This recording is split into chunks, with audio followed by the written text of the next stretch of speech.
Conversaciones filosóficas por WIS Estéreo. Un encuentro y un diálogo con las filósofas, los filósofos, el análisis, la reflexión y la crítica. Bienvenidos.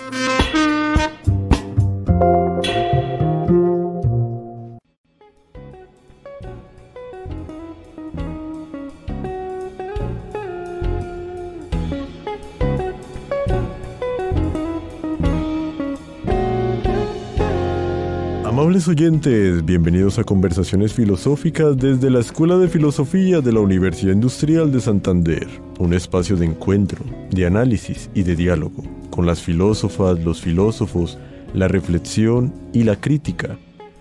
Les habla Hernando Arias Niño, estudiante de Filosofía UIS, quien les acompañará en este espacio institucional de la Escuela de Filosofía, en el cual abordaremos problemas, autoras y autores de la filosofía. Sean ustedes bienvenidos a nuestro espacio.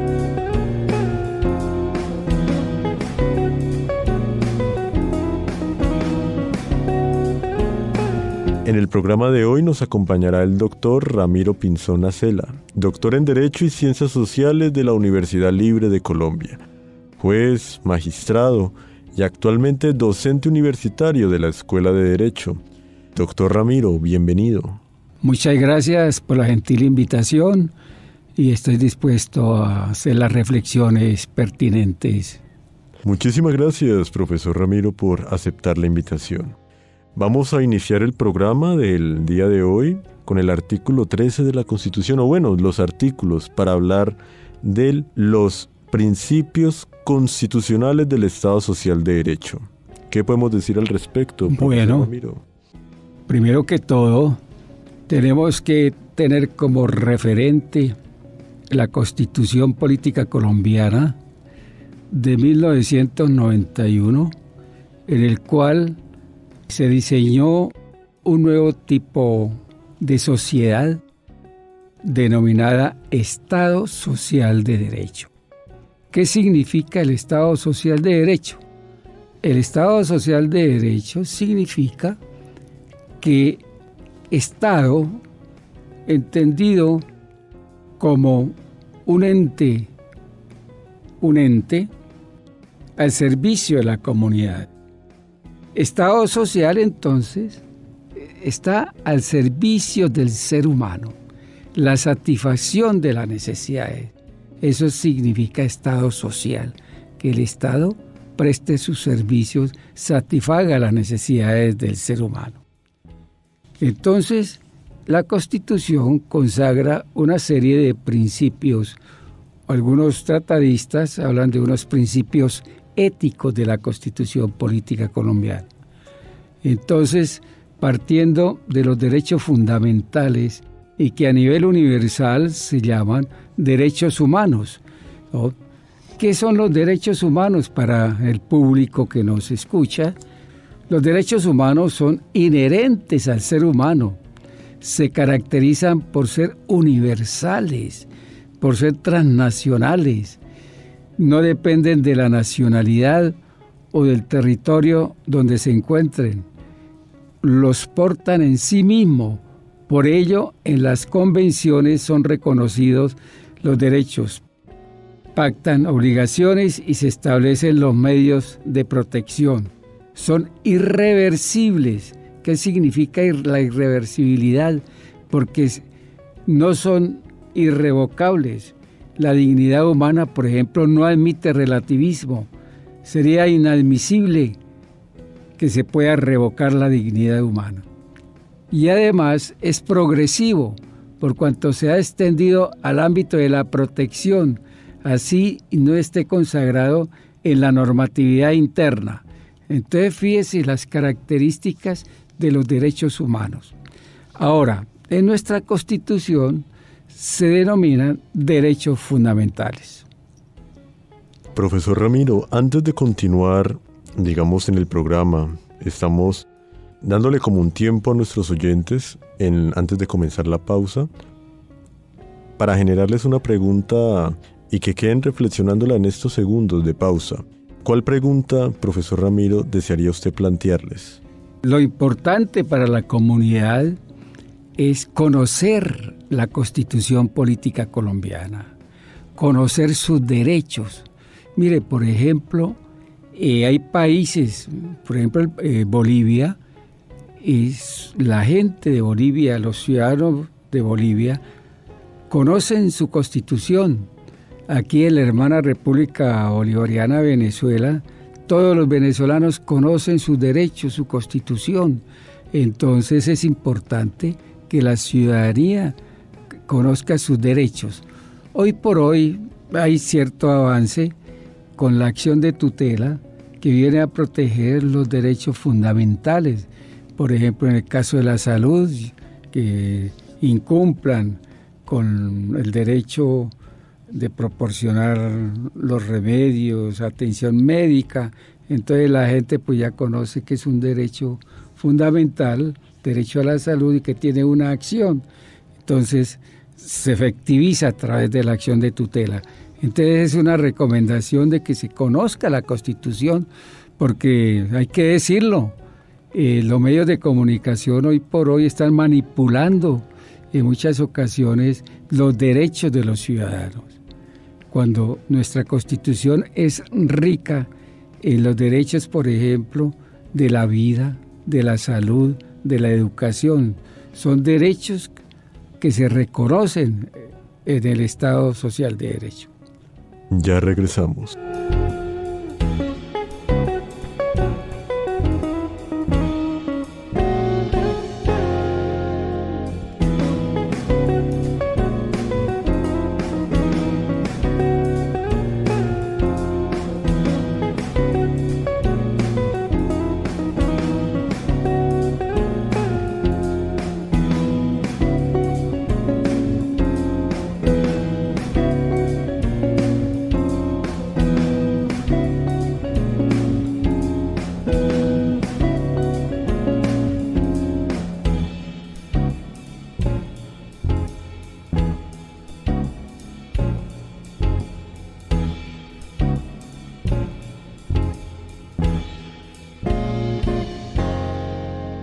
Amables oyentes, están en sintonía los 96.9 MHz WIS Estéreo, la voz de la universidad. En este espacio, conversaciones filosóficas desde la Escuela de Filosofía WIS. En el programa de hoy, principios constitucionales del Estado Social de Derecho. ¿Qué podemos decir acerca de la pregunta anteriormente planteada, doctor Ramiro? Y también, ¿cómo entender esos principios y del Estado Social de Derecho? Y por último, Colombia, nosotros, ¿vivimos en un Estado Social de Derecho? Serían como las tres preguntas que me surgen al respecto, profesor Ramiro. Bueno, primero que todo, la estructura constitucional establece un preámbulo. El preámbulo donde se consagran los principios y valores que rige nuestra Constitución. ¿Qué significa ello? ¿Qué es la carta de navegación? ¿Qué es un principio? Un principio es el camino mediante el cual se construye un valor. ¿Qué es un valor? La meta de llegada. Entonces, si analizamos el preámbulo, simplemente voy a hacer alguna referencia, dice lo siguiente, ¿no? El Estado, en ejercicio del poder soberano, fíjese cómo el poder en donde reside en el pueblo. El poder reside en el pueblo. Constituyente originario es el pueblo. Entonces dice, con el fin de fortalecer la unidad de la nación y asegurar a sus integrantes la vida, la convivencia, el trabajo, la justicia, la igualdad, el conocimiento, la libertad y la paz dentro de un marco jurídico democrático y participativo que garantice un orden político, económico, social justo, comprometido a impulsar la integración de la comunidad latinoamericana, decreta, sanciona y promulga lo siguiente. Entonces fíjese que esto principios que consagran el preámbulo, entonces hay principios y valores, ¿no? Que es lo que nos rige, ¿no? Son lo que nos rige a toda la sociedad colombiana.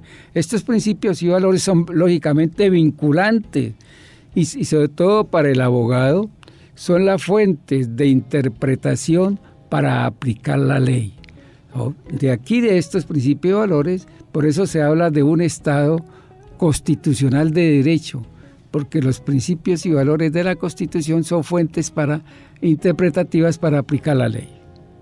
A partir de ahí, doctor Ramiro, ¿cómo entender también dichos principios en nuestra Constitución? Porque venimos de la Constitución del 86, pasamos a la del 91, entonces, ¿qué cambio hay? ¿Qué cambio hubo?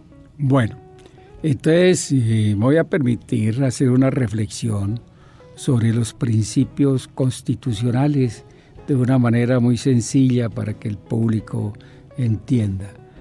El primer principio, y que todas las normas lo consagran, es la dignidad humana. Ese es el primer principio, la dignidad humana. ¿Qué significa la dignidad humana? Primero que todo, es un valor fundante de todo el ordenamiento jurídico. Radica en el hecho de que el ser humano es un ser insustituible, irreemplazable, inintercambiable. En fin, es un fin en sí mismo. Por ejemplo, para los oyentes, podemos perder un objeto, por valioso que sea, y podemos reemplazarlo, pero nunca podemos reemplazar a una persona. La pérdida de un hijo, de una persona amada, es definitiva. Entonces fíjese que por eso hablamos de la vida digna, de la vivienda digna, de una educación digna, porque el ser humano es un fin en sí mismo. Ese es el primer principio. Luego viene uno de los principios fundamentales que también se confunden con los valores, ¿no? Que es el principio y valor de la igualdad, que está consagrado en el artículo 13 de nuestra Constitución Política Colombiana. Se hace algunas preguntas, digo, ¿pero qué hablamos de igualdad si en nuestra sociedad hay hombres morenos, hombres blancos, mestizos, altos, bajitos? ¿De qué igualdad se habla? Pero entonces la respuesta es, si todos somos iguales, porque somos dignos. Esa es la respuesta. Ese artículo 13 de la Constitución Política consagra dos tipos de igualdad. Una igualdad formal, que es que todos los ciudadanos somos iguales ante la ley, lo que se llama la igualdad formal. Y hay una igualdad real, en donde nos habla cómo el Estado es quien debe promover las condiciones materiales para que la igualdad sea real y efectiva, y adoptará medidas en favor de los grupos discriminados o marginados.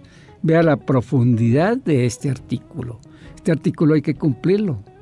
Y hablamos de democracia en un país de desigualdad, donde se tienen las desigualdades sociales. ¿Será eso democrático? Es una pregunta. Donde hay pobreza, donde hay hambre, y nos ufanamos de la democracia, ¿no? Entonces para la reflexión.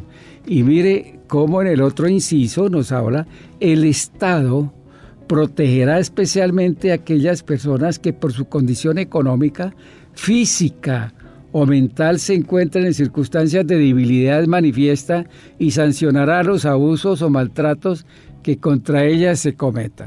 Entonces, es un artículo muy rico, ¿no?, en donde el Estado debe tener los instrumentos necesarios para combatir las desigualdades sociales. Este es un artículo que en criminología lo utilizamos mucho, porque ¿qué pasa en una sociedad llena de desiguales? ¿De dónde surge, por ejemplo, las pandillas juveniles?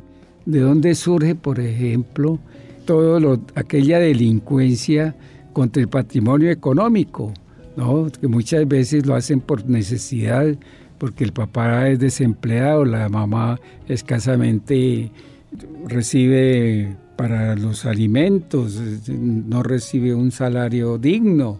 Entonces, los hijos, hay una deserción escolar y como no tienen medios económicos, entonces optan por atentar contra el patrimonio económico, ¿no? Fíjese que este artículo hay que cumplirlo, combatir las desigualdades sociales. Luego viene otro artículo, que es el de la libertad, que todos somos libres, sí, hasta cuando empiecen los derechos de los demás. Eso viene de la Revolución Francesa. Pero, ¿qué pasa con ese concepto de la libertad, ¿no? Desde el punto de vista de la libertad, ¿qué tipo de libertad? Libertad de pensamiento, libertades públicas o la libertad económica. En la libertad económica tenemos también dos aspectos, una libertad formal y una libertad real. La libertad formal consiste en que los seres humanos únicamente se tienen las posibilidades para satisfacer las necesidades. Sí, el deseo de ir a Europa, sí, tengo la posibilidad de ir a Europa, porque hay aviones todos los días, en fin.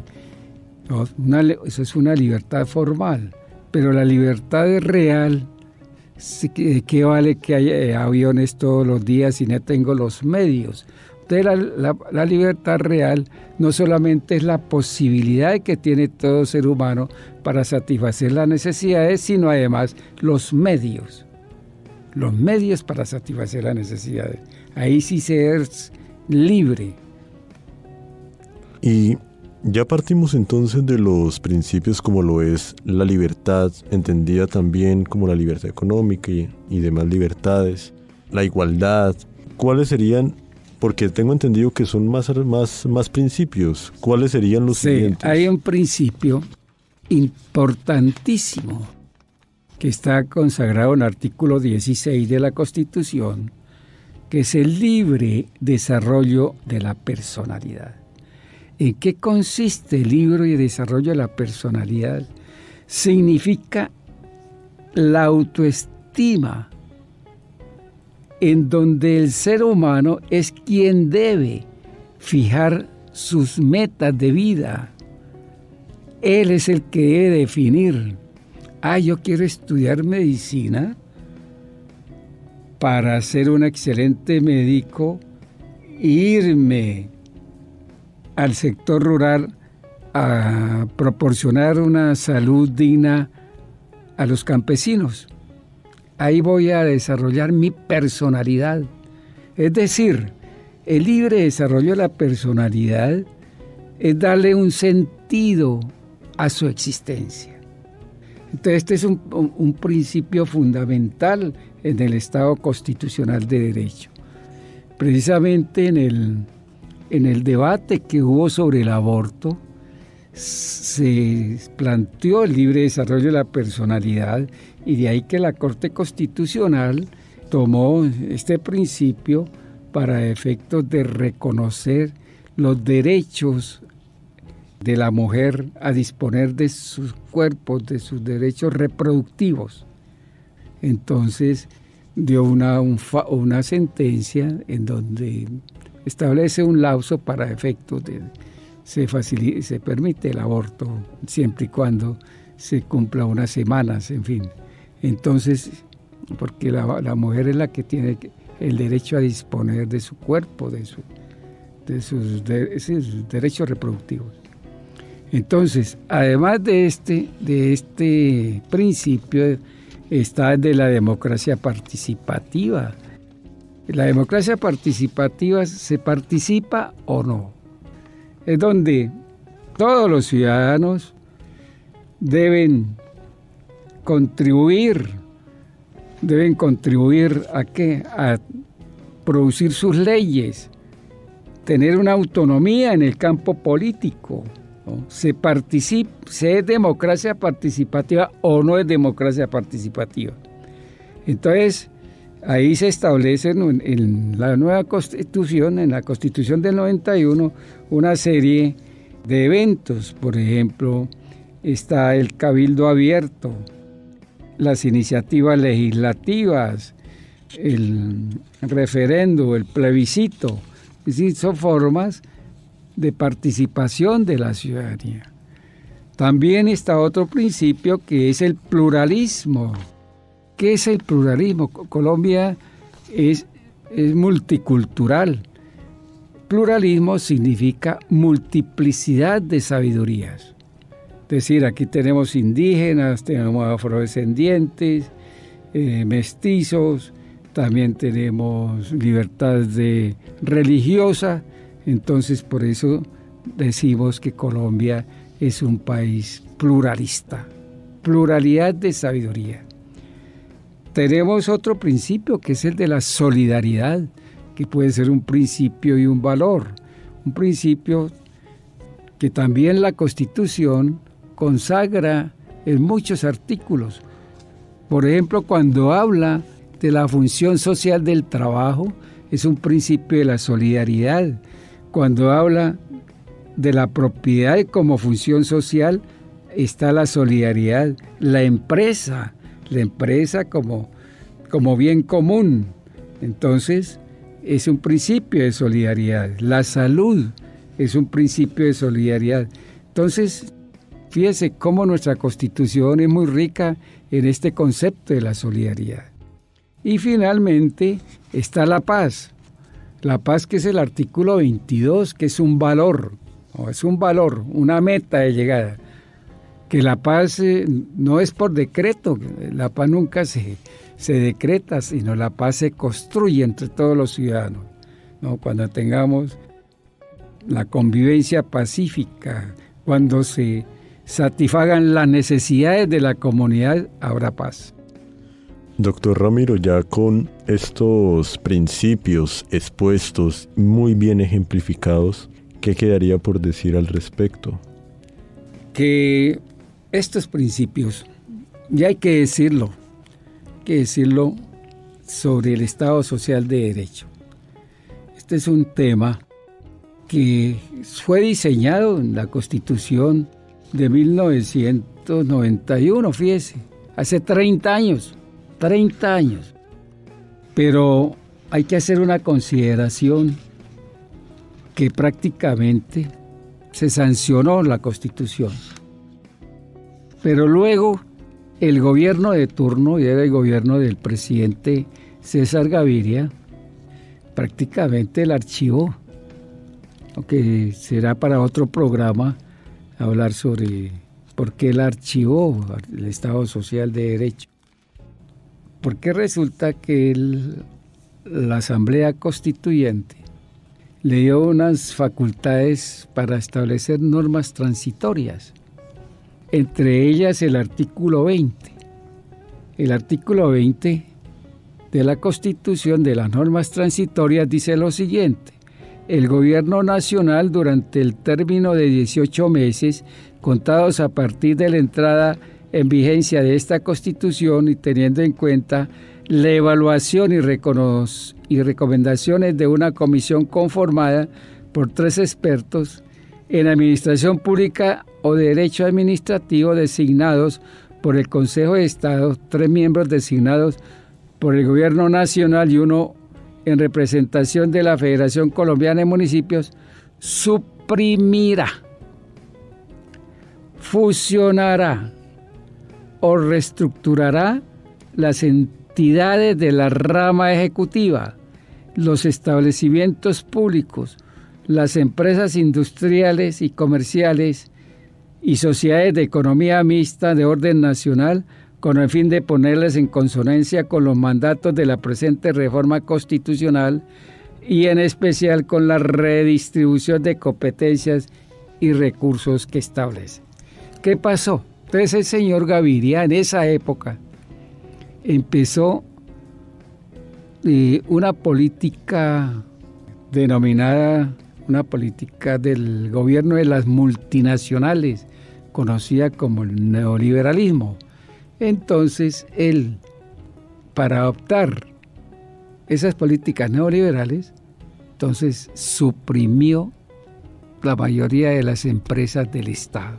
Entonces quedó un Estado vacío, un Estado sin el con qué.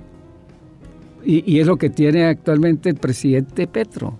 El presidente Petro presentaba un programa de gobierno y cuando va a proyectar, a materializar, pues no encuentra instituciones, porque todo está prácticamente privatizado. Entonces fíjese que prácticamente, y aquí voy a contestarle una de sus preguntas, es que la Constitución del 91 renace o se aplica con el actual gobierno. Doctor Ramiro, creo que el tema toca profundizarlo. Propondría un próximo programa para tocar en especial ese último tema, el Estado Social de Derecho y el neoliberalismo. Del mismo modo, le agradecemos por su participación, sus valiosos aportes y para nuestro espacio, la reflexión y la crítica. Gracias por su sintonía. Los invitamos a una nueva edición del programa institucional de la Escuela de Filosofía UIS. Con ustedes hasta este momento les acompañó Hernando Arias Niño.